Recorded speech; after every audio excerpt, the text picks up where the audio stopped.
la palabra de Dios, Efesios capítulo 4, versículos 25 al 32. Una vida que refleja a Cristo es este tema del día de hoy, tema número 12 de esta serie Efesios, identidad, unidad y propósito. Hoy leeremos de los versículos 25 al 32, los vamos a leer, los vamos a explicar, vamos a tratar de aplicarlos a nuestras vidas, pero vamos a tomar como base el último versículo, que es el versículo 32, y después nos regresamos al 25. ¿Ya tiene usted el versículo 32 de Efesios capítulo 4? Todavía oigo algunas Biblias ahí. Muy bien, Efesios 4, 32, una vida que refleja a Cristo. Leemos la palabra de Dios en el nombre del Padre, del Hijo y del Espíritu Santo. Dice: antes, sed benignos unos con otros, misericordiosos, perdonándoos unos a otros, como Dios también os perdonó a vosotros en Cristo. En las familias hay mucha convivencia. Se comparte el tiempo, se comparte el espacio, la mesa, las decisiones, emociones, muchas cosas. Y esa convivencia, de manera natural, aumenta la posibilidad de que hayan conflictos, de que hayan problemas, de que hayan pleitos. Es como la lotería. Mientras más juegas, más oportunidades tienes de ganar. Bueno, aquí en la familia es entre más convives, más oportunidades tienes de pelear. Digamos que lo podemos decir así. Y lo mismo sucede en la iglesia, ya que la iglesia es la familia de Dios. Cuando una congregación, una iglesia local decide relacionarse más, decide no solamente entrar y salir y no convivir con nadie, cuando decide servir junta, caminar en unidad, no vivir una fe aislada, inevitablemente van a surgir diferencias, inevitablemente van a haber ofensas y malentendidos. Eso no significa que la iglesia sea una iglesia apóstata o que todos los cristianos sean unos hipócritas. Frases que a veces dicen algunos que tienen algún conflicto. No significa que algo esté mal, más bien significa que hay vida en comunidad. La verdadera pregunta no es si van a haber conflictos en la iglesia, si van a haber conflictos entre creyentes. La verdadera pregunta es cómo vamos a tratarlos, cómo los vamos a enfrentar, cómo los vamos a resolver. Y ahí es donde se empieza, a notar la madurez espiritual. Una vida que refleja a Cristo no es una vida que nunca tiene roces con nadie. Eso no existe. Eso está en el sueño de alguien que es inmaduro.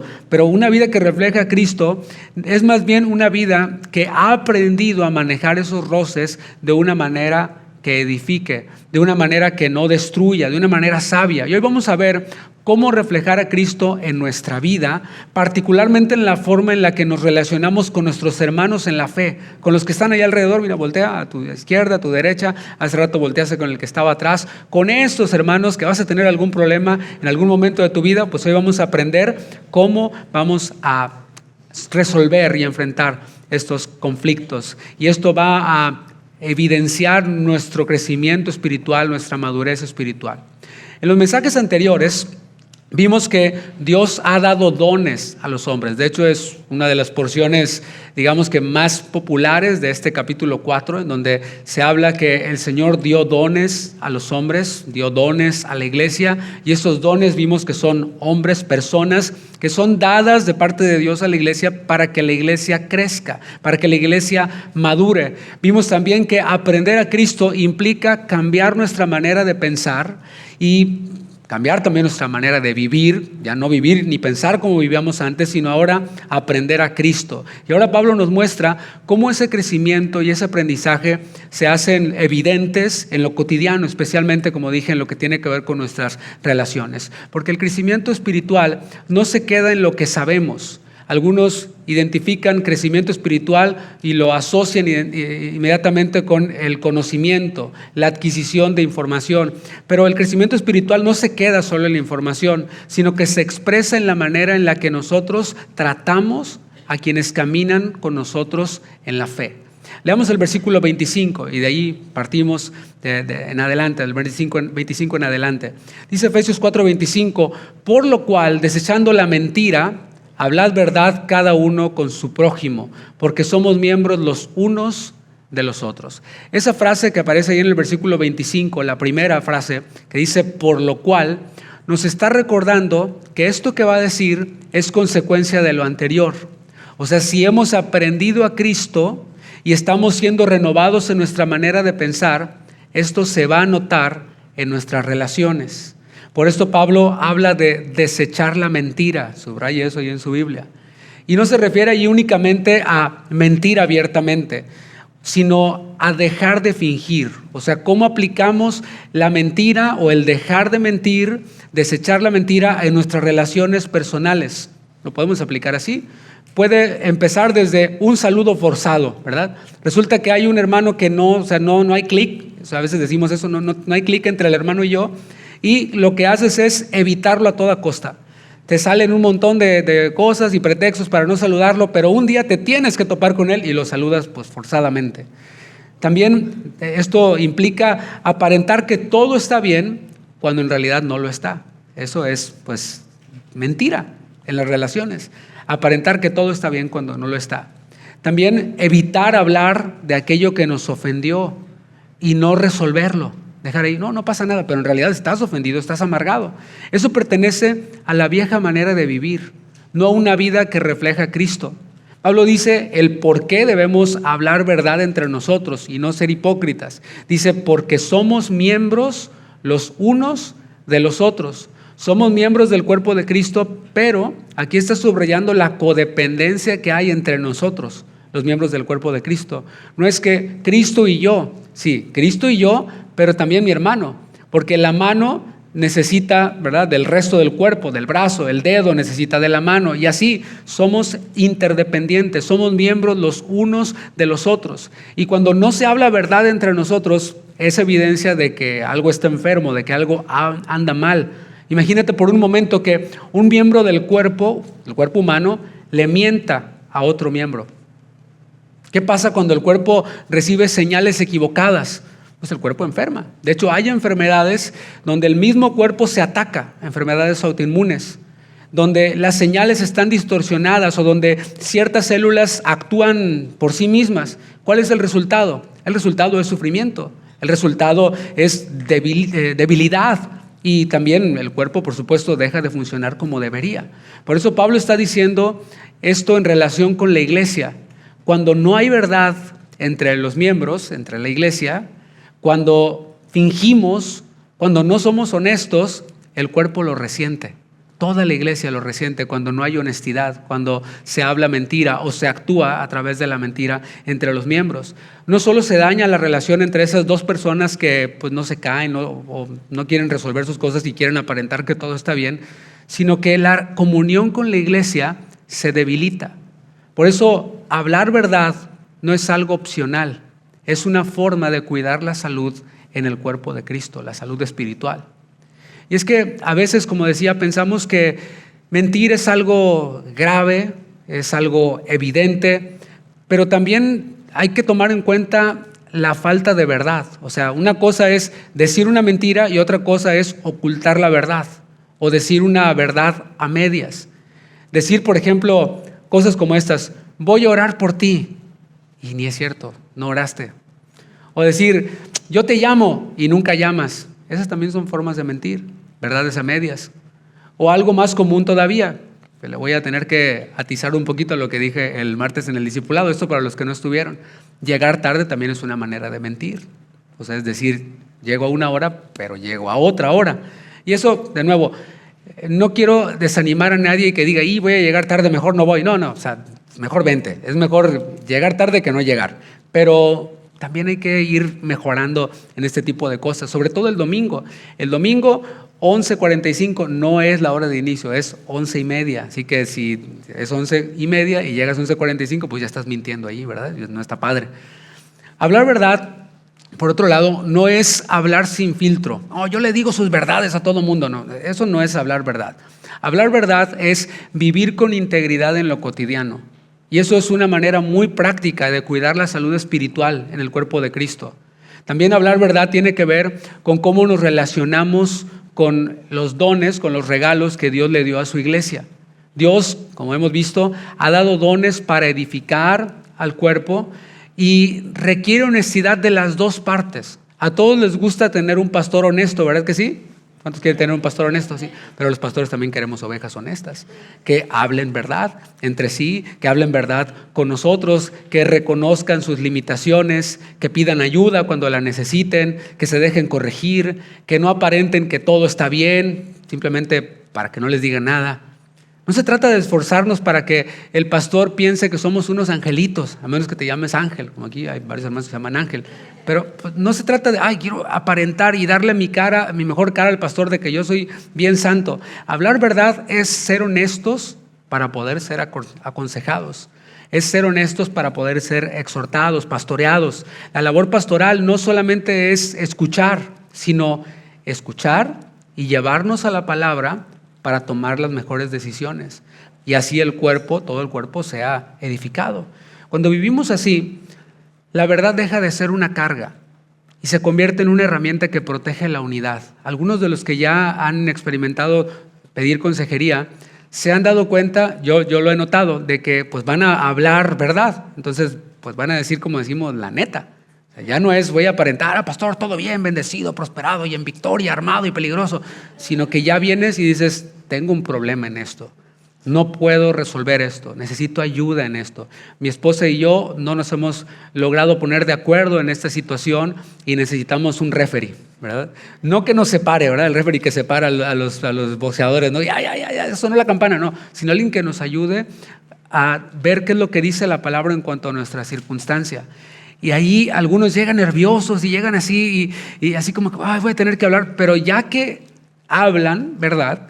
Ya que reciben verdad, porque la palabra de Dios es verdad, hay como un alivio.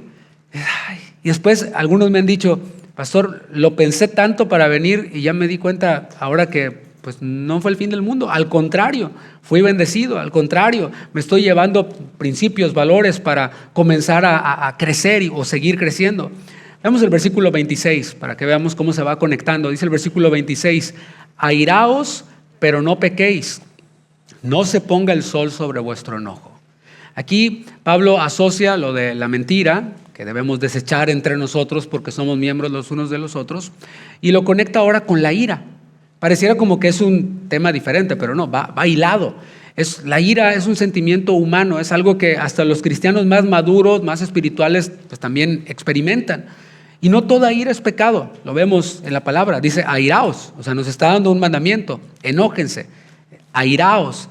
Y hay situaciones, a eso es a lo que se refiere, situaciones en las que verdaderamente la provocación a la ira pues es inevitable, especialmente cuando vemos injusticia o cuando vemos una falta de amor hacia otra persona. Pero aquí es importante aclarar que esa ira que nace del egoísmo o que nace del orgullo no produce justicia. Santiago dijo, en la ira del hombre, esa ira egoísta, no obra la justicia de Dios. Tal vez se sienta justificada, pero no refleja el carácter de Dios. Nosotros vemos a Jesús, por ejemplo, que muchas veces fue ofendido personalmente, pero él no respondió con maldición. Por otro lado, sí vemos, por ejemplo, cuando él volcó las mesas, esa ira no era por una ofensa personal, sino era por la gloria de Dios que estaba siendo ofendida. La casa del Señor se había convertido en una cueva de ladrones, no era algo personal. Entonces aquí vemos un poquito a qué se refiere con lo que tiene que ver con esta ira que refleja el carácter de Dios. Por eso Pablo no solo reconoce la ira como una realidad en todo ser humano, sino que la coloca bajo límites claros, es lo que estamos viendo. Una vida que refleja a Cristo no es una vida que carezca de emociones, no es un robot, ¿no? Yo reflejo a Cristo, yo soy todo así, ¿no? Y la alabanza y la adoración, pero yo así. No es una vida que carezca de emociones, sino una vida en donde esas emociones, incluida la ira, están sometidas al señorío de Cristo, están guiadas por la verdad de la palabra de Dios. Y Pablo se va a lo práctico y dice, no se ponga el sol sobre vuestro enojo. Bueno, allí no precisamente está hablando de un horario literal, aunque pues es buena idea ponerse límites en la pareja, porque más adelante, un poquito más adelante, va a empezar a hablar acerca de los maridos, las esposas. Entonces pues, no sería incorrecto conectar este principio con el matrimonio. O sea, no te vayas a acostar, a dormir sin haber resuelto ese problema, ese enojo con tu cónyuge. Eso está bien, pero no queremos limitarlo ahí, porque creo que Pablo aquí nos está mostrando un principio espiritual. El principio es este: no permitir que el enojo se quede, no permitir que el enojo se acumule, porque me hiciste enojar, no lo enfrenté, no lo resolví y ya viene la otra. Y 0 y van 2. Y luego lo guardamos y ya van 3. Y la primera ya se maximizó, porque somos expertos en ponerle mucha crema a nuestros tacos, como decimos, y en realidad pues no fue una gran ofensa, pero somos expertos en hacerlo así de grande y ponerle especulación, y a lo mejor lo dijo por esto, también lo dijo por esto, y ahora entiendo por qué esto, y nos hacemos toda una novela de la Rosa de Guadalupe aquí en la cabeza, por muchas veces un malentendido. Y es que cuando el enojo no se trata correctamente, con el tiempo deja de ser una reacción momentánea de que no me saludó y me molestó, ¿qué se cree? Deja de ser esa reacción momentánea y se convierte en resentimiento, se convierte en dureza, en distancia. Y estoy hablando, de nuevo, recalco, en el cuerpo de Cristo, entre hermanos. Ahorita me estoy enfocando en eso. Hay creyentes que no explotan. No son de esos creyentes que les hacen algo, les ofenden y ¿qué traes ahorita? No explotan, pero tampoco resuelven. Les ofenden, no explotan, pero no resuelven. Guardan cosas, las van archivando en su corazón. En su corazón tienen carpetas por orden alfabético, en donde dice fulanito de tal, y está su archivo, con todo lo que me hizo, todo allí guardado. Y eso termina afectando relaciones. La madurez espiritual, mis hermanos, no consiste en aguantarse todo, sino en aprender a tratar los conflictos a tiempo y de la manera correcta. Fíjate lo que dice el versículo 27. Ni deis lugar al diablo. En la Biblia sí habla del diablo. Hay lugares, púlpitos desde donde no se habla acerca del diablo. Y bueno, aunque no le vamos a dar más importancia que a Dios, pues ahí está. Ni deis lugar al diablo. Y aquí, en pocas palabras, está diciendo algo muy profundo. Y es que cuando la ira no se encausa bien, se le cede control al diablo. Eso es lo que significa darle lugar, darle el control. Hace rato cantábamos, haz tu obra en mí, mi vida entrego a ti. Bueno, cuando yo dejo que la ira se acumule en mi corazón, no estoy diciéndole a Dios, mi vida entrego a ti. Estoy diciéndole al diablo, mi vida entrego a ti. Así de importante, así de relevante es esto. Y bueno, el diablo es conocido también como el adversario, o sea, el que se opone. Si tú dices blanco, él dice, si están despiertos, ¿verdad? Sí. O sea, es el que se opone.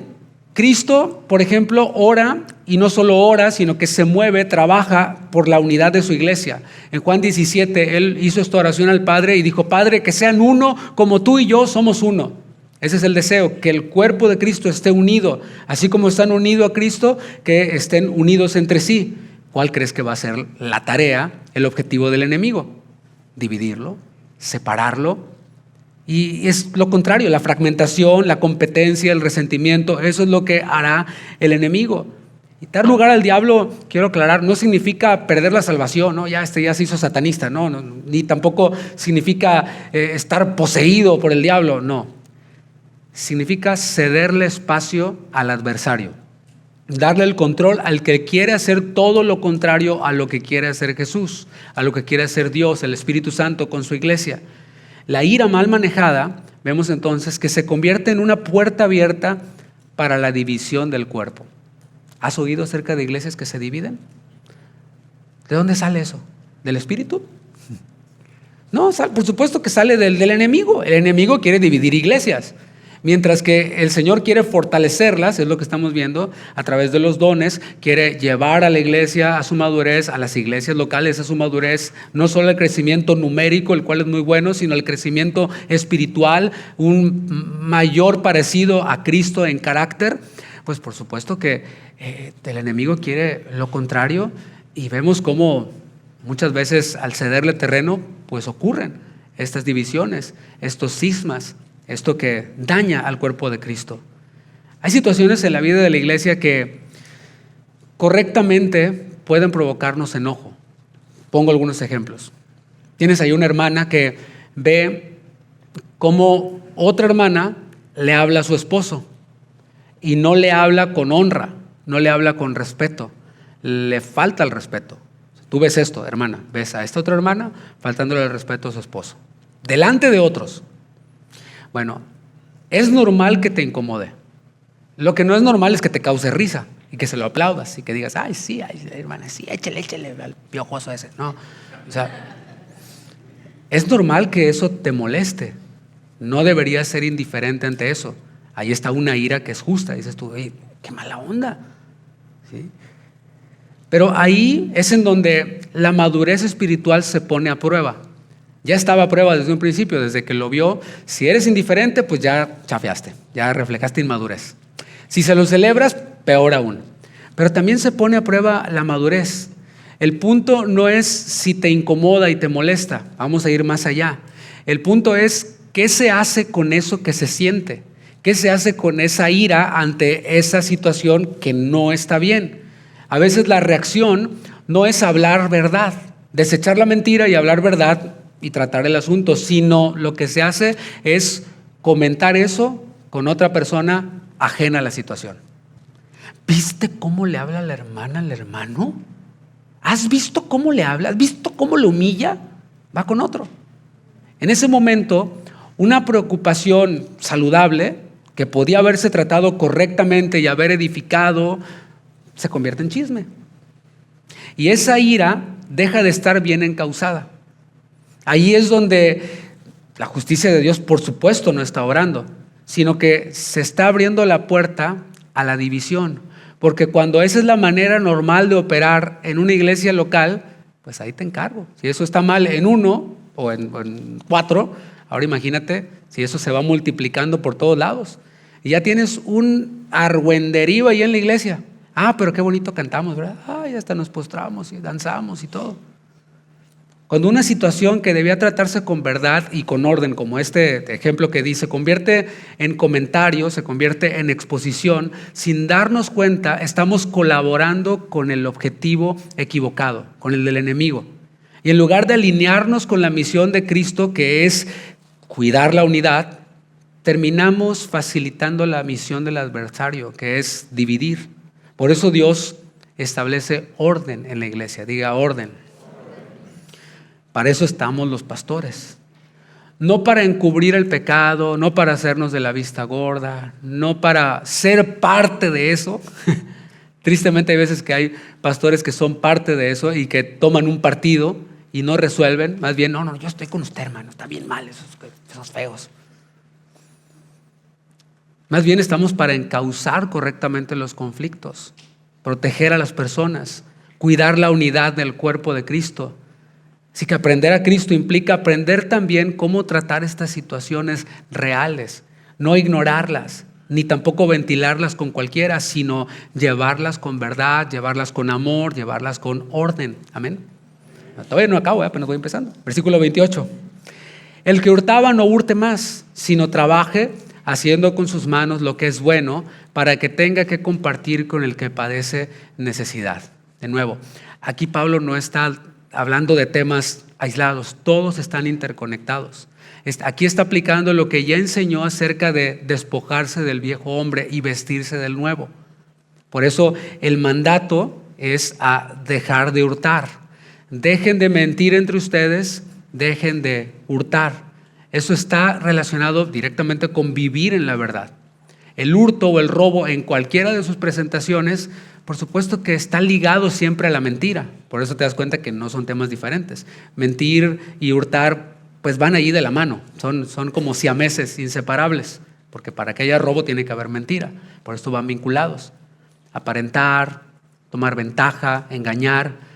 Y aquí es importante recordar el contexto de Éfeso. En la primera enseñanza de esta serie hablamos de cómo surgió esta iglesia, cómo aparece ahí en la Biblia su historia.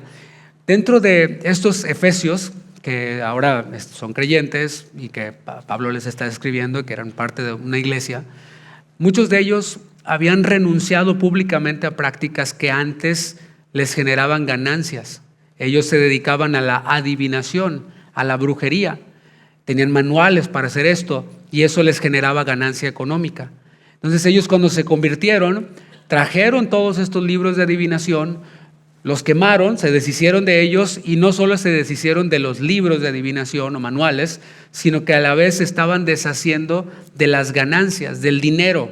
O sea, estaban quemando dinero, para que me entiendas, en pocas palabras. Dinero que no tenía nada que ver con su nueva vida. Ellos estaban dispuestos a perder dinero con tal de honrar a Dios. Y eso nos muestra que el evangelio no solo toca nuestra fe, nuestro corazón, también toca nuestra cartera.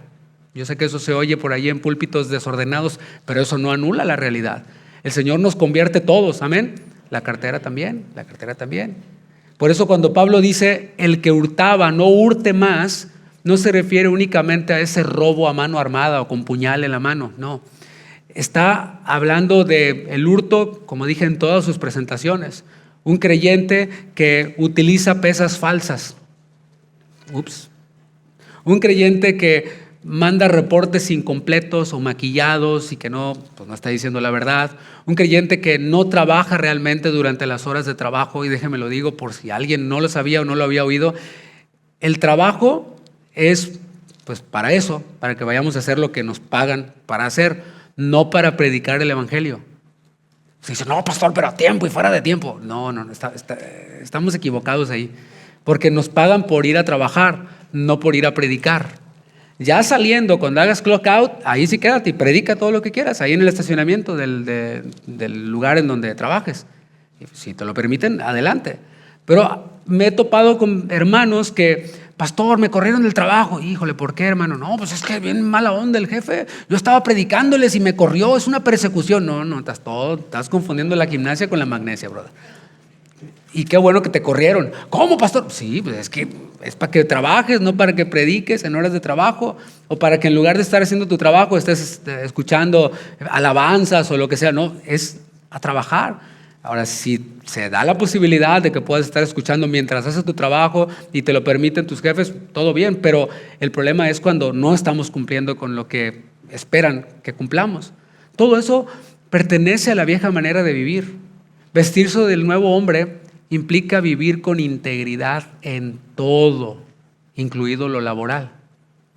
Pablo no solo dice, no robes, también dice, trabaja.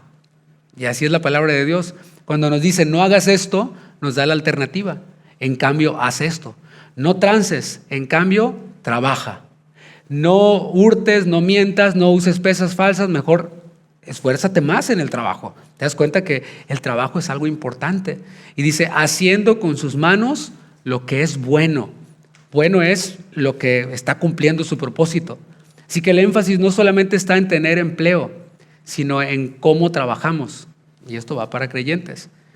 El trabajo de un cristiano que está imitando a Cristo, que está aprendiendo a Cristo, debe ser un trabajo esforzado. Debe ser un trabajo responsable, que el mayordomo, el manager, el jefe pueda decir, tengo un empleado que es cristiano y es el más esforzado de todos mis demás empleados. Es el más responsable. No se trata solo de ahí hacerle como que cumplimos, de cumplir a medias, ni de hacer lo mínimo necesario. Y bueno, se necesita esto y me dice como que no oí, ¿verdad? No, yo no supe, no me llegó el email, no me enteré. Trabajar bien implica dar el 100% durante las horas de trabajo.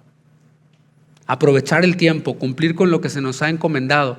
Eso también es parte del testimonio cristiano. Dar el 100 durante horas de trabajo. Cuando un creyente trabaja con excelencia, con honestidad, con responsabilidad, está mostrando que Cristo habita por la fe en su corazón. ¿Se acuerda que hablamos de eso? Para que habite Cristo por la fe en vuestros corazones. Y dijimos que eso significaba que al invitarlo a vivir en mi corazón es invitarlo a vivir en todo, también en mi trabajo.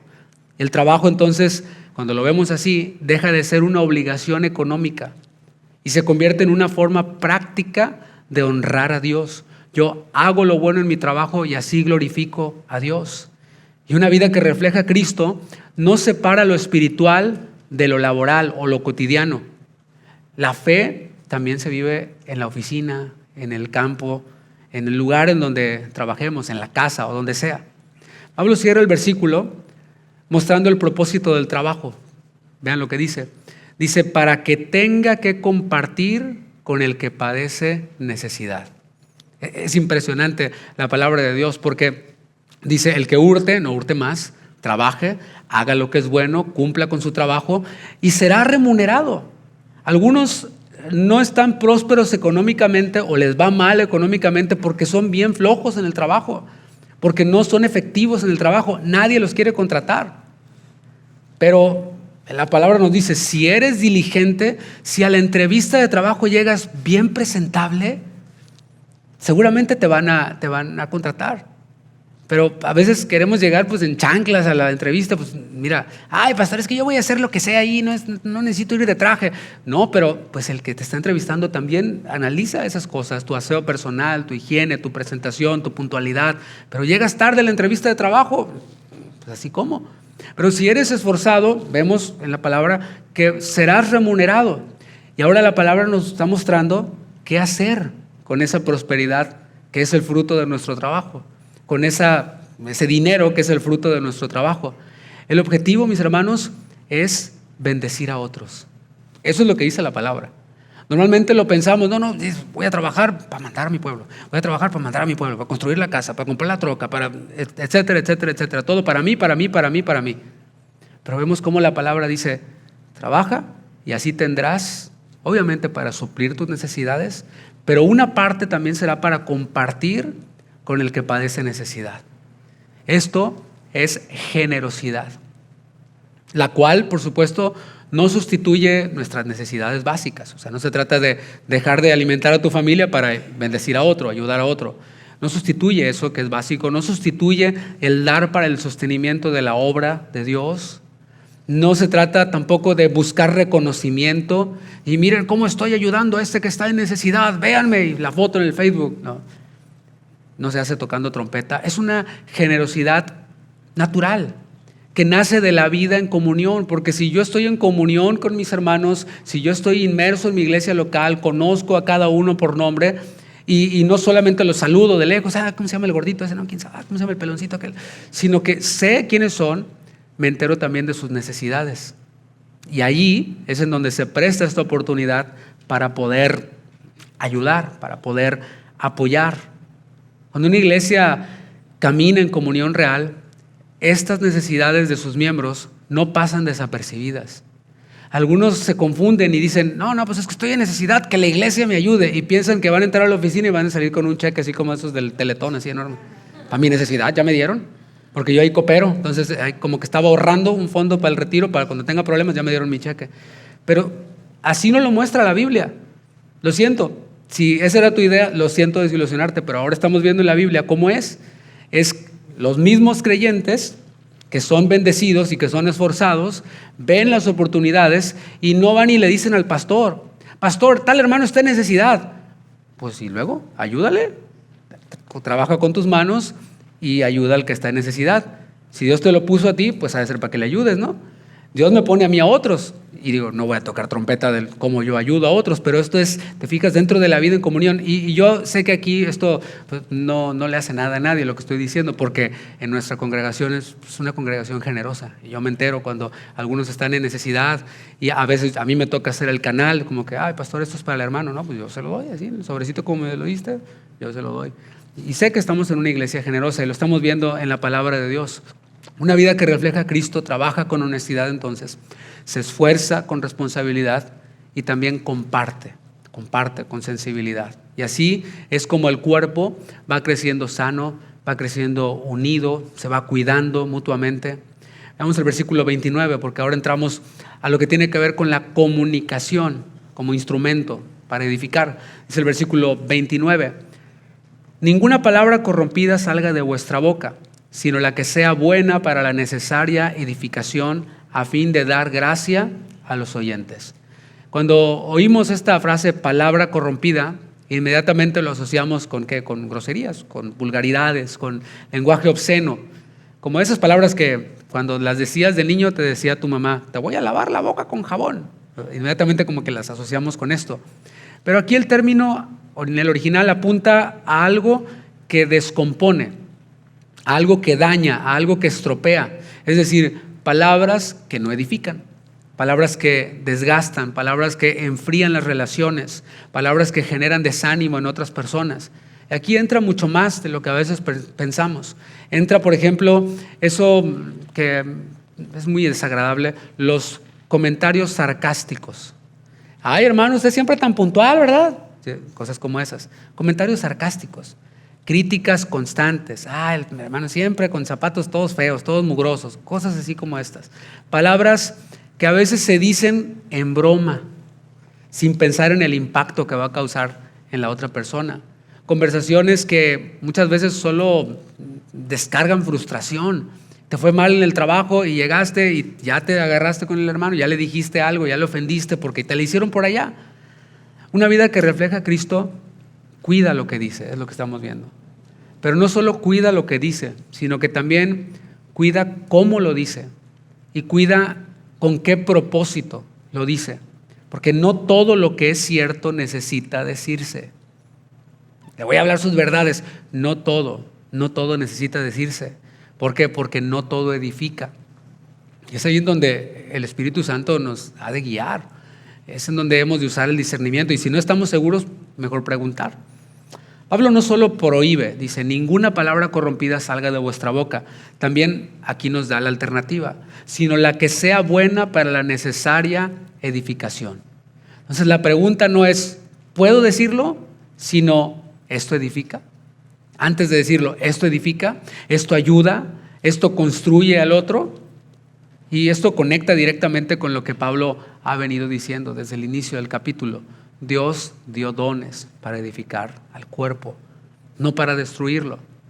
La comunicación es una de las herramientas más poderosas y puede servir para edificar o para derribar. Santiago dijo que la lengua es algo como el timón de un barco. Pueden haber guerras o puede haber paz, todo por las palabras que se dicen. Edificar no significa estar citando la Biblia a diestra y a siniestra, o estar solamente hablando de cosas espirituales, o estar solamente hablando en lenguas. ¿Te imaginas, hermano? Oye, hermano, ¿cómo estás? Oh, y en lenguas. Significa que nuestras conversaciones tienen intención, que buscan afirmar, corregir con amor si es necesario, animar, ayudar a crecer al otro. Eso es lo que debe ocurrir entre creyentes que están aprendiendo a Cristo.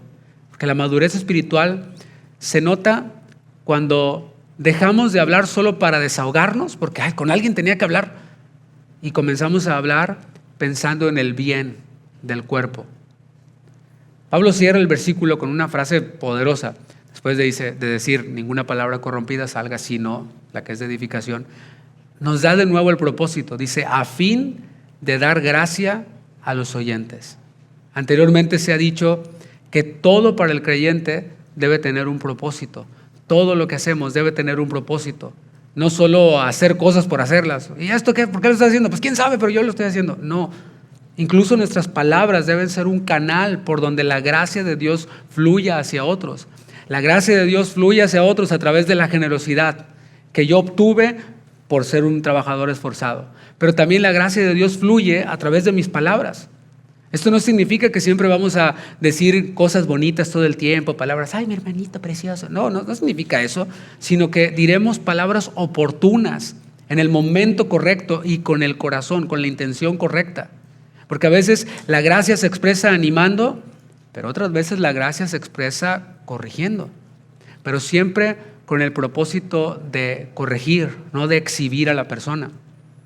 Cuando Pablo dice que nuestras palabras deben de edificar y deben de dar gracia a los oyentes, aplica, y quiero aquí hacer un paréntesis, una aplicación, ir un poquito más allá, aplica hacia lo que nosotros decimos, pero también aplica hacia lo que nosotros recibimos. Porque quizás tú puedes controlar tu lengua y no hablar palabras corrompidas, o sea, cosas que no edifiquen, pero ¿qué tal el oído? Se te hace la orejota así de... Primero pensemos en cuando alguien nos ofende. Si una persona me hizo algo, la pregunta, quiero empezar por mí, la pregunta no es ¿a quién se lo platico? Sino ¿qué dice la palabra que debo hacer si alguien me ofendió? Y la palabra de Dios es muy clara. En Mateo capítulo 18, el Señor Jesús fue muy claro. No tiene que ir ahí, pero sí póngale un separador y denle una leidita a todo el capítulo. Allí el Señor Jesús habló de objetivos y dijo, si tu hermano peca contra ti, el objetivo es ganar a tu hermano, porque ya lo perdiste, por eso que te hizo. La relación está estropeada, está perdida. Pero tu objetivo no es ignorarlo, tu objetivo no es decir está todo bien, tu objetivo es ganar a tu hermano. La pregunta es, ¿he ganado a mi hermano? Pues no, la verdad es que no, la verdad es que todavía nos vemos por allá y así como que nos ignoramos y él sabe que yo estoy ahí, y yo sé que él está ahí, pero no nos volteamos a ver. Bueno, entonces no has ganado a tu hermano. El objetivo no es desahogarme con alguien más, exhibirlo con alguien más, quedar como el más espiritual, porque claro, es que yo sí soy más espiritual, pero él, míralo qué feo. Si yo voy con alguien más, aunque mis palabras sean ciertas, no están edificando. Espero esto quede claro. Si alguien me hizo algo, o yo creo que ese alguien hizo algo malo, y yo se lo digo a alguien más, eso, ¿sabes cómo se llama? Según el contexto de lo que estamos viendo, palabras corrompidas. Aunque sea verdad. Si no se trata con la persona correcta, son palabras corrompidas que no edifican, que no me ayudan a ganar a mi hermano. Porque si mi hermano se entera que yo le ando hablando a otros acerca de él, de eso que me hizo y no fui con él, ¿lo voy a ganar? No, voy a embarrar más el asunto. Decir la verdad bíblica no es decirlo todo a todos, sino decir lo correcto en el lugar correcto a la persona correcta. Ahora, esto es en primera persona, o sea, si alguien me hace algo a mí, mira, mejor no digo a nadie más que a la persona que le toque escuchar esto. Pero también está lo que decía hace un momento. ¿Qué hago cuando alguien viene conmigo y me dice, hermano, esto te lo digo para que ores, ¿sí? Como tú eres encargado de ministerio o líder del grupo de quién sabe qué, o yo vengo y te lo comento, como tú eres bien espiritual, hermano, fíjate que fulano me hizo esto. Bueno, allí también hay una responsabilidad espiritual, porque no todo lo que se escucha debe ser recibido. Uno tiene que aprender a detener eso. Prestar oídos a algo que no edifica no da gracia a nadie, ni al que te lo está diciendo. Aunque venga envuelto en un lenguaje espiritual, oh hermano, aleluya, yo te lo digo porque mira hermano, te habla así como caribeño y a veces como más tú sabes, aleluya. No da gracia. En esos casos, amar al hermano que está viniendo conmigo a decirme su argüende, amarlo no es escucharlo, sino encaminarlo correctamente. Viene y me quiere, fíjate hermano, te lo digo para que ores. Stop. En inglés, ¿verdad? Alto allí. ¿Ya hablaste con el hermano? Del que tú me vas a decir ahorita que es el anticristo o lo que sea. ¿Ya hablaste con él? Pues mira hermano, no, entonces ¿sabes qué? Ahí muere. ¿Ya seguiste el orden de Mateo 18? Ahí mismo ábrelo. Es más, deténlo así con Mateo 18 así. Que dice, si tu hermano peca contra ti, ve con el hermano que pecó contra ti y repréndele, estando tú y él solos, sin chismosos alrededor. Entonces, si no lo estás haciendo, ya vamos mal. Esto también es hablar verdad en amor. ¿Y qué es gracia en este contexto? Bueno, gracia, a fin de dar gracia al oyente, gracia es no consentir el chisme. Gracia es no darle la razón a cualquiera, porque ya vino y ya le oíste y dices, no, sí, qué mala onda es el hermano. O sea, ya le diste la razón, injustamente porque no estás oyendo la otra parte, pero ni te importa oír la otra parte, ni la primera, ya está todo mal. Gracia es ayudar al otro, al que viene, a caminar conforme a la palabra, aunque sea incómodo, porque dices tú, ay pastor, yo estaba re bien y llegó el chismoso a decirme. El hermano chismoso, el hermano Fabiruchis o el hermano Pati Chapoy, la hermana Pati Chapoy. Y dices tú, pues bueno, ni modo, te tocó. ¿No será que a lo mejor como que le das mucha confianza? O sea, te ve también cara igual de, bueno. Es incómodo tener que decir, hermano, estás mal. La verdad es que estás mal. La palabra dice esto. Y ahora te voy a ayudar a que cumplas lo que dice la palabra. Vemos cómo el propósito aquí no es dividir, sino restaurar. Y una vida que refleja a Cristo cuida sus palabras, pero cuida sus oídos también. Cuida su lengua, pero cuida sus oídos también. Y cuando la comunicación se maneja así, pues la iglesia no se desgasta, la iglesia se edifica. ¿Se acuerdan que leímos que debemos de guardar la unidad del Espíritu en el vínculo de la paz? Esto tiene que ver con eso también. ¿Te fijas cómo no depende nada más de los pastores? Que Dios da, pastores, evangelistas, apóstoles, profetas. Pues sí, pero también la iglesia. La iglesia ha de atender todo esto porque depende de todos que la iglesia esté unida y edificada. Versículo 30. Y no contristéis al Espíritu Santo de Dios, con el cual fuisteis sellados para el día de la redención. Y aquí Pablo nos está llevando, hace rato dijo algo fuerte cuando dijo, no le den lugar al diablo. Ahora está diciendo algo fuerte también.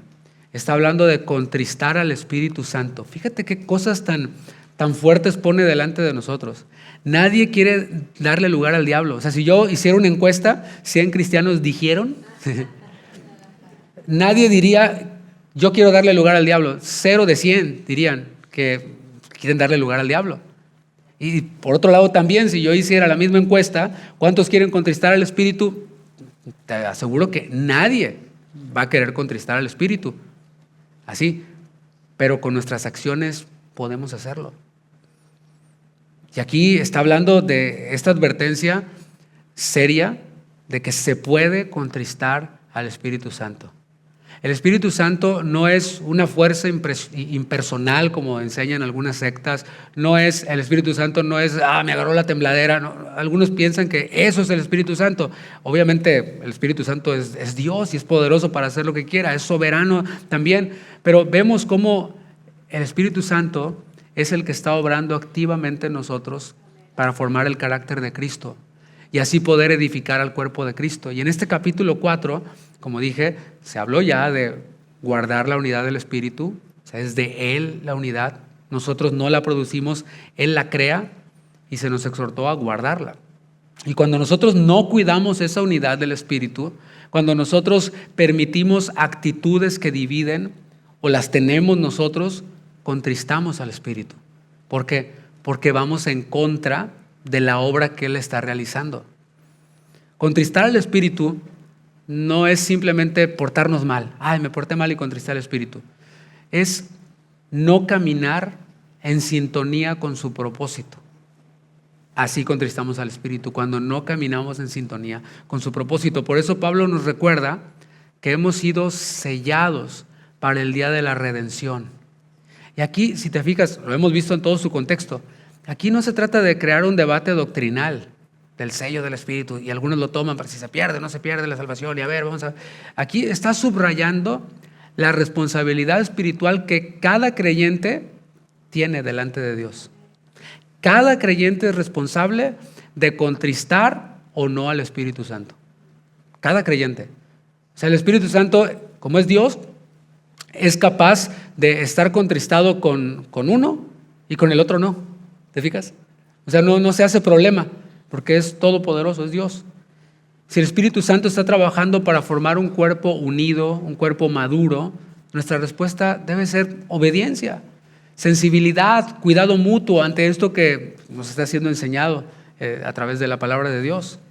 Y una vida que refleja a Cristo es una vida que valora la unidad, que se esfuerza por guardarla, que tiene cuidado de no romper la unidad. Esta decisión que yo voy a tomar puede contristar al Espíritu. Y hay veces, mis hermanos, que ofendemos a otros sin darnos cuenta. La palabra dice, todos ofendemos. Todos. El mismo Santiago lo dice, todos ofendemos. El tema es, a veces es inconsciente y bueno, nos toca corregirlo, decir, oye, bueno, no lo hice conscientemente, pero obviamente estás ofendido. Perdóname, hermano. Pero otras veces lo hacemos sabiendo y ponemos justificaciones. Esta decisión que yo voy a tomar de excluir al hermano, por ejemplo, la voy a tomar porque no lo trago. Bueno, ese tipo de cosas deberíamos de pensarlas antes de decidirlas. Es decir, esto va a dividir, esto va a afectar al cuerpo, lo voy a hacer con cuidado. Mejor decido con cuidado y con santidad. Versículo 31. Quítense de vosotros toda amargura, enojo, ira, gritería y maledicencia y toda malicia. Habló de contristar al espíritu, pero ahora sigue bajando a lo práctico, a lo cotidiano, maneras en las que podemos contristar al espíritu, y está enumerando aquí actitudes que no pueden coexistir con la unidad que el Espíritu Santo produce. Amargura, enojo, ira, gritería, maledicencia, toda malicia. Y tal vez a ojos de algunos estos no son pecados grandes. No, pastor, pecado es andarse inyectando heroína y fentanilo, así. Pero en la gritería, pues así somos en la casa. Todos nos hablamos a puro grito. Así nos hablamos. Pero vemos cómo es destructivo para la vida comunitaria. La amargura comienza en el corazón. El enojo se acumula, la ira se expresa, la gritería estalla y la maledicencia o el chisme termina dañando a otros. Y todo esto es un proceso. Nada de esto que vemos aquí aparece de la noche a la mañana. Y aquí se conecta con todo lo que Pablo dijo en la enseñanza anterior. Habló en el versículo 25 de cuando la verdad no se habla, cuando la ira no se encausa bien, cuando las palabras no edifican, esto que acabamos de ver, más bien en esta enseñanza. El resultado es un corazón endurecido, un corazón al que ya no le importa. Si se ofende, que se ofenda, su problema. O sea, ya, ¿de qué te habla eso? De un corazón dócil, moldeado por Dios, que presume de madurez espiritual. No, te habla de un corazón endurecido. Por eso Pablo no dice que estas cosas se deben controlar, se deben gestionar o que deben ignorarse. No, dice que se deben de quitar todas estas cosas de entre nosotros. ¿Por qué? Porque si permanecen, la unidad se debilitará. El espíritu se contristará. Porque su obra es formar un cuerpo sano, no un cuerpo resentido unos con otros. Y aquí hay que poner atención, porque una iglesia puede tener dones, puede tener orden, estructura, actividades, pero si estas actitudes, que no voy a detenerme a explicar cada una de ellas por cuestión de tiempo, si estas actitudes dominan, el crecimiento se va a estancar.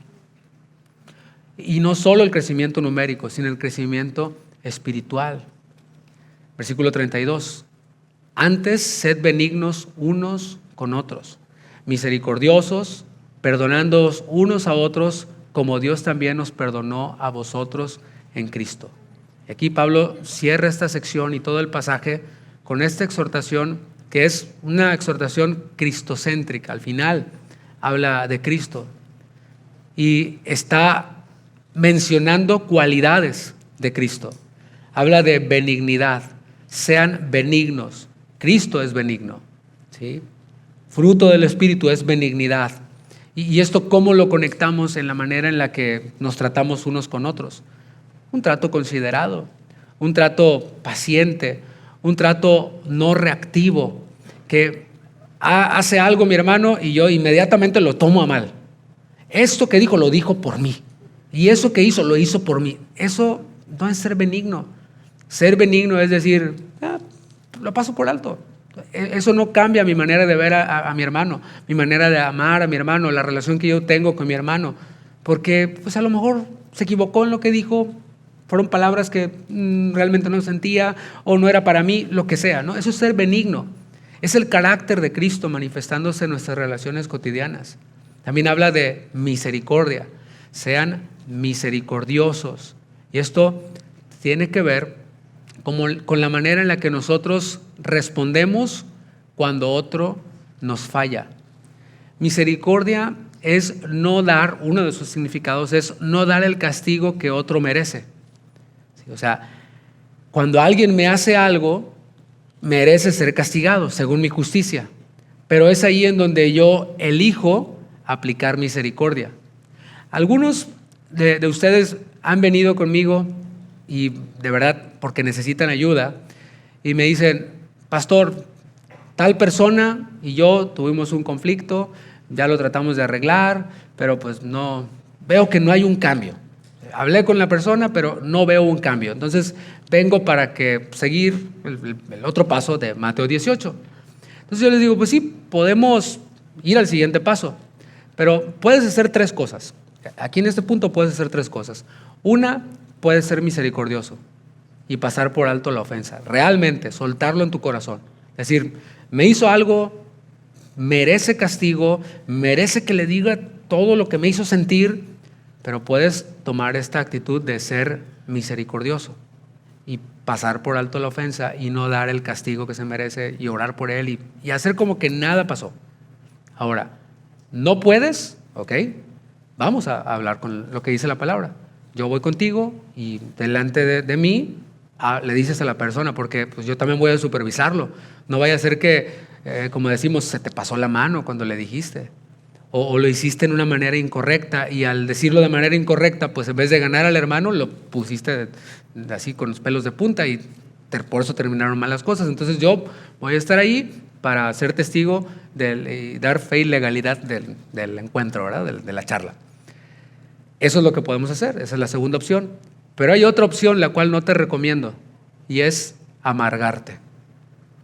Esa no te la recomiendo para nada, porque no te va a hacer bien ni a ti, ni al hermano, ni a la iglesia. Así que bueno, tú tomas la decisión. Pero por eso la palabra nos dice, sean misericordiosos. Y aquí no estoy hablando de justificar el pecado, sino recordar que todos necesitamos misericordia. Todos en algún momento fallamos. Entre nosotros, ¿verdad? A veces te fallan, pero a veces también nosotros fallamos. A veces me fallan a mí, pero yo también a veces fallo. ¿Y qué espero yo cuando yo fallo? Misericordia, ¿sí o no? No seas tan duro conmigo, no me juzgues tan duro, hermano. Pero yo sí, cuando el otro me hace algo, yo sí, no. ¿Te fijas? Seamos misericordiosos. Y también dice, sean perdonadores, perdonándoos unos a otros. Mis hermanos, es, yo diría, si no es el más, uno de los más, de una de las cualidades de la madurez espiritual más visibles. ¿Cómo nos perdonamos? Por eso fue el versículo que tomé para leer al principio, asociado con el crecimiento, con la madurez. ¿Cuánto has crecido espiritualmente? Llevas 40 años de cristiano, 50, 100, los que sean, pero tu crecimiento realmente se ve en cómo perdonas a tus hermanos en Cristo. De eso estamos hablando. Ahorita no estoy hablando del matrimonio, a los hijos. Eso puede ser para otra enseñanza. O sea, podemos aplicarlo de otra manera ese mismo texto. Aquí estamos hablando entre nosotros. Y sabes que algunos cristianos se han ido de la iglesia o de iglesias por esto, por inmaduros. No porque el pastor sea un ladrón, un falso profeta, no, porque eres un inmaduro, que guardas amargura en tu corazón, que no perdonas y que no eres implacable, no eres benigno, piensas todo lo malo. Pues ya te vas a buscar otra iglesia que piensas que va a ser perfecta. O tomas la opción que se ha mencionado múltiples veces de voy a ir a una iglesia pero no voy a meterme con nadie y nadie se mete conmigo, yo voy, cumplo con mi tradición, ¿verdad? Y ¿cómo es? Bueno, cumplo con mi religión y me voy. Y mira, nunca tendré problemas con nadie. Al pastor nomás lo veo ahí arriba y bueno, a veces lo saludo, pastor, ni él se mete conmigo, ni yo conmigo, mira, todos en paz. Pues, ¿qué crees? A lo mejor te parece muy inteligente esa solución, pero no va conforme a la palabra de Dios. Si no, pues arranca Efesios de todo. No. Decía que es uno de los puntos más visibles de la madurez, el perdón. Cuando otro me ofende. El perdón no minimiza la ofensa. Hay que tener eso claro. Pero sí la enfrenta desde la cruz, que es lo que está diciendo aquí. Sí me ofendiste, pero ¿cómo vamos a enfrentar esta ofensa? Pues no desde el golpe, no desde ser implacable, no desde la venganza, tampoco evadiéndolo, desde la cruz. La cruz es el molde que nosotros vamos a tomar para tratarnos entre nosotros cuando hay ofensas. Perdonar es decidir no vivir definidos por la herida. Es que ese hermano me hizo algo hace 10 años no, sino por la gracia que hemos recibido en Cristo. Y esto no se logra solamente con conocimiento bíblico. Sí, hermanos, yo no estoy diciendo que no sepas de soteriología, de cristología, de jamarteología, de lo que quieras. Eso lo puedes saber, pero aquí estamos hablando de madurez. No es solo conocimiento. Esto es el resultado Acuérdate de haber aprendido a Cristo. Les dijo, mas ustedes no habéis aprendido, o vosotros no habéis aprendido así a Cristo. Esto es Cristo en el centro de mi vida, de mi trabajo, de mis finanzas, de lo que yo hablo, pero también de cómo perdono cuando me ofenden. De esto queremos hablar. Por esto Pablo pone a Cristo como el modelo más alto que pueda haber. Y dice, como Dios os perdonó a vosotros en Cristo. Para aplicar esto, ¿cómo perdonar a mi hermano como Cristo me perdonó? Porque nos vamos, yo ya lo perdoné. Está bien, eso es a tu manera. Pero ¿cómo perdono a mi hermano como Cristo me perdonó o como Dios me perdonó en Cristo?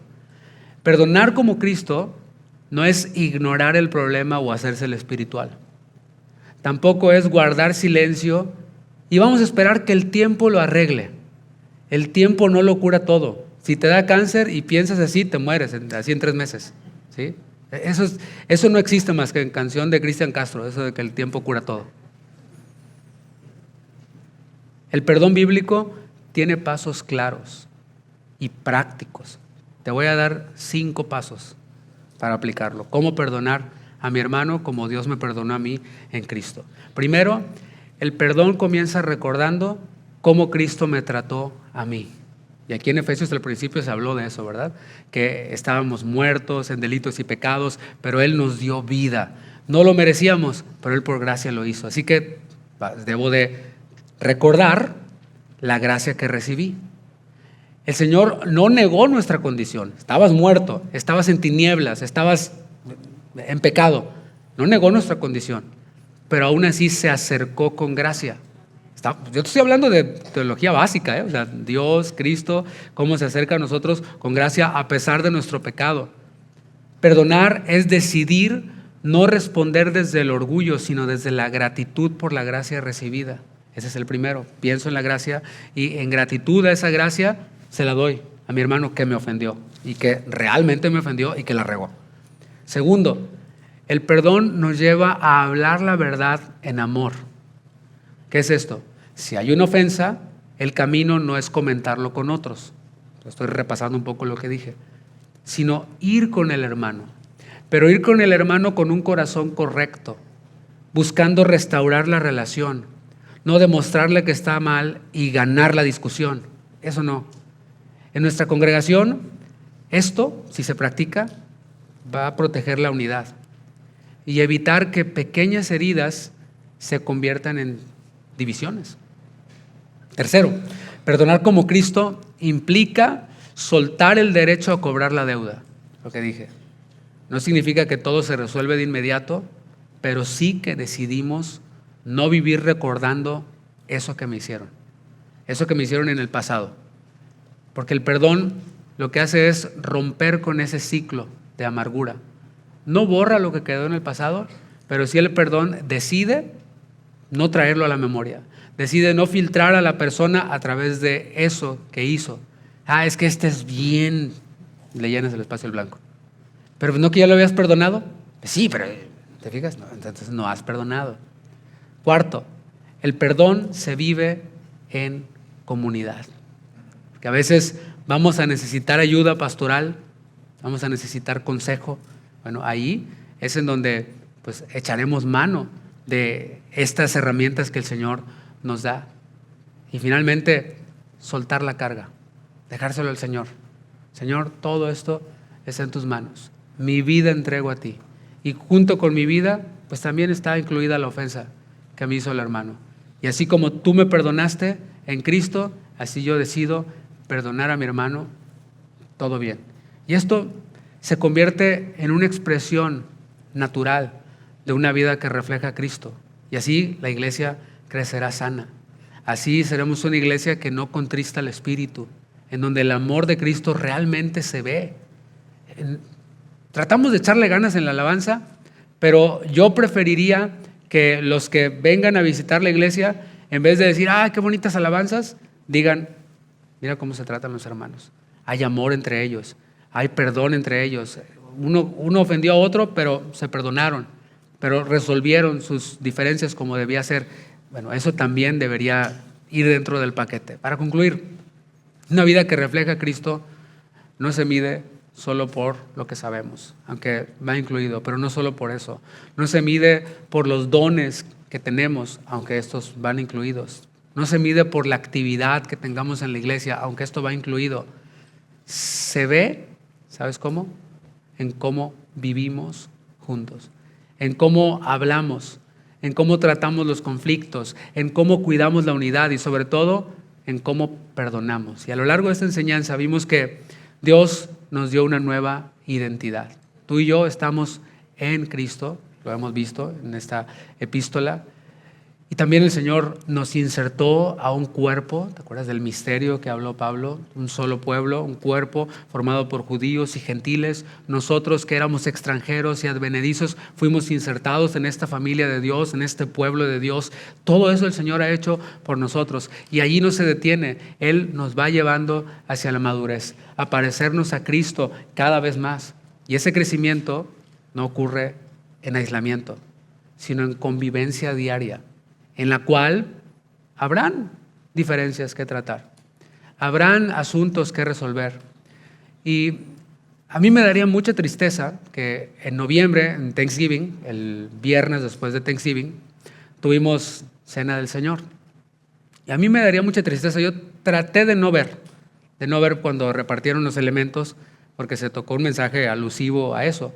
Y obviamente, pues si yo tengo algo con mi hermano y no pienso resolverlo, pues no tomo la cena. A mí me daría mucha tristeza que haya habido alguien que no tomó la cena porque sabe que tiene algo con alguien y no lo quiso resolver. Sería como decepcionante, como pastor, para mí sería algo decepcionante eso. Porque más bien es, ¿sabes qué? Voy inmediatamente. Hermano, a veces ni tienes que decir mucho, nomás sabes que, hermano, un abrazo, perdóname, vamos a caminar juntos, adelante, salud, ¿verdad? Con la copa y tomamos la cena del Señor. Gloria a Dios. Esa era la intención.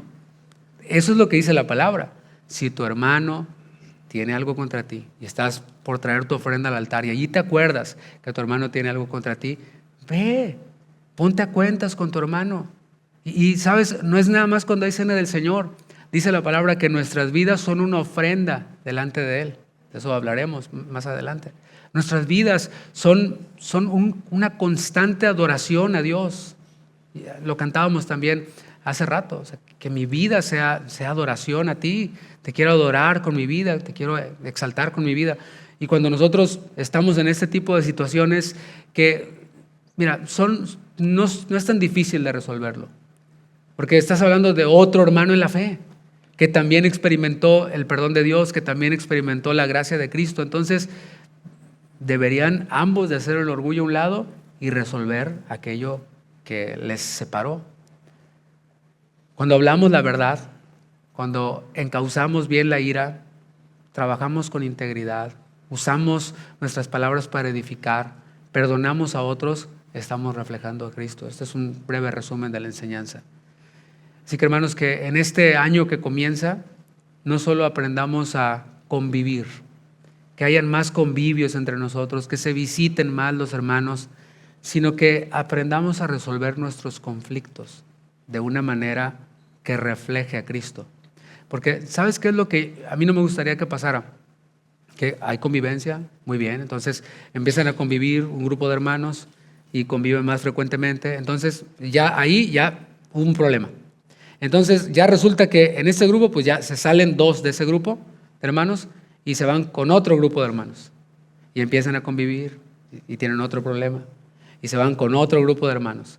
Y ahora ya todo, te fijas, está siendo contaminado porque llevan de aquí para allá, de aquí para allá, de aquí para allá, llevan cosas y termina contaminándose. Entonces no se trata únicamente de convivir y bueno, qué bueno que nos visitemos, pero cuando hayan ofensas, que Mateo 18, que la palabra de Cristo more en abundancia en nosotros. Que podamos mostrar madurez. Este año que comienza voy a ser maduro y mi hermano me ofendió, paso por alto la ofensa, de verdad, de tal manera que lo veo y lo saludo y lo invito y todo. O voy y le digo, hermano, esto que tú hiciste el otro día me ofendió. ¿Qué hice, hermano? No, pues es que pasaste y no me saludaste. No, perdóname, hermano, no era mi intención. Que hayan estas pláticas, sería padrísimo, ¿no? Que hubieran estas pláticas que pudieran llevarnos a decir, escalamos un poquito espiritualmente, crecimos un poquito espiritualmente, porque antes nomás estaba diciendo, no, está todo bien, no, yo ya lo perdoné, no, ya todo bien. Que lo enfrentemos realmente. ¿Estamos? ¿Sí? Vamos a ponernos de pie y vamos a finalizar, darle gracias a Dios por su palabra. Gracias, Señor, porque tú nos hablas y todo esto lo dices por nuestro bien. Señor, en tu agenda estaba que hoy tocáramos esta porción bíblica que habla acerca de perdonarnos unos a otros. Y nunca está de más hacer este llamado para tu iglesia, para tus redimidos, para tus hijos, para aquellos que han sido receptores de tu perdón, de tu gracia, hacerles este llamado para que si es necesario ponerse a cuentas con alguien, arreglar lo que haya que arreglar, lo hagan.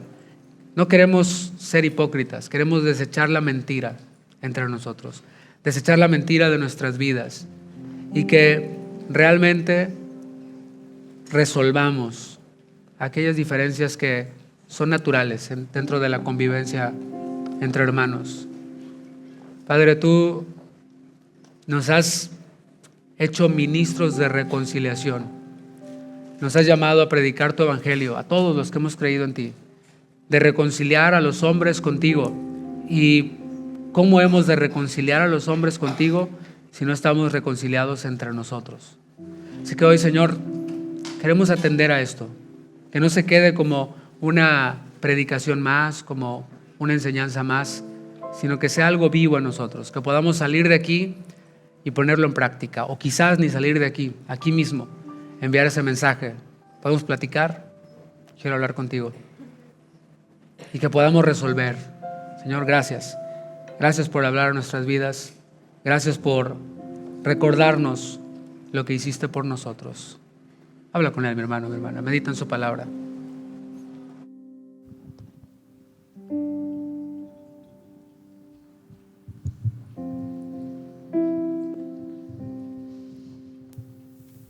Señor, estamos seguros de que tú has comenzado una obra en quienes hemos proclamado que tú eres nuestro Dios, que esa obra tú la completarás en el día de Cristo Jesús. Ayúdanos para vivir en ese estándar en el cual hoy tú has hablado a nuestro corazón de arreglar cualquier diferencia con mi pareja, en la amistad, en la hermandad.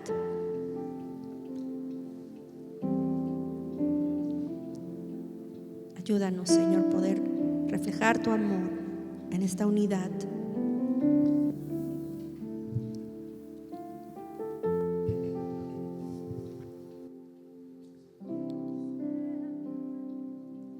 Me enseñaste a perdonar, tus palabras fueron como hierro incandescente en mí. Todo lo que era yo, transformaste con tu amor. Como dice tu palabra, yo también proclamaré. Me enseñaste a amar, me enseñaste a perdonar, tus palabras fueron como hierro incandescente en mí. Todo lo que era yo, transformaste con tu amor. Como dice tu palabra, yo también proclamaré. No pretendo haberlo alcanzado todo,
No pretendo haberlo alcanzado todo, pero solo una cosa quiero hacer, olvidando ciertamente el pasado y extendiéndome adelante sin parar. No pretendo haberlo alcanzado todo, pero solo una cosa quiero hacer, olvidando ciertamente el pasado y extendiéndome adelante sin parar. No pretendo haberlo alcanzado todo,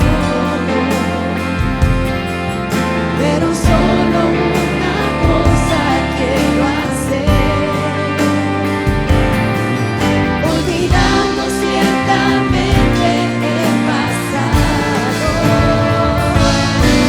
y extendiéndome adelante sin parar. No pretendo haberlo alcanzado todo, pero solo una cosa quiero hacer, olvidando ciertamente el pasado, extendiéndome adelante sin parar. Prosigo a la meta, al premio que mi Señor me ha preparado en Cristo Jesús. Prosigo a la meta, al premio que mi Señor me ha preparado en Cristo Jesús.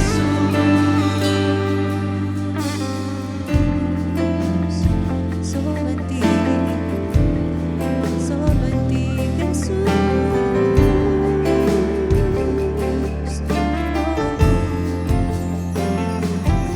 Jesús.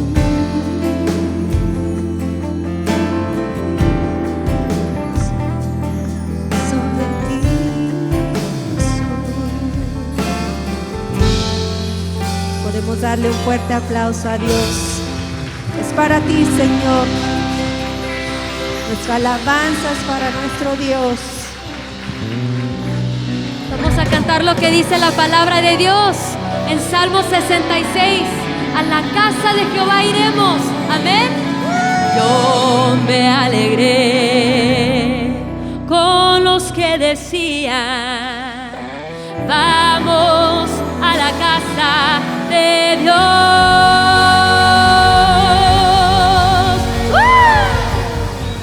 Yo me alegré con los que decían: vamos a la casa de Dios.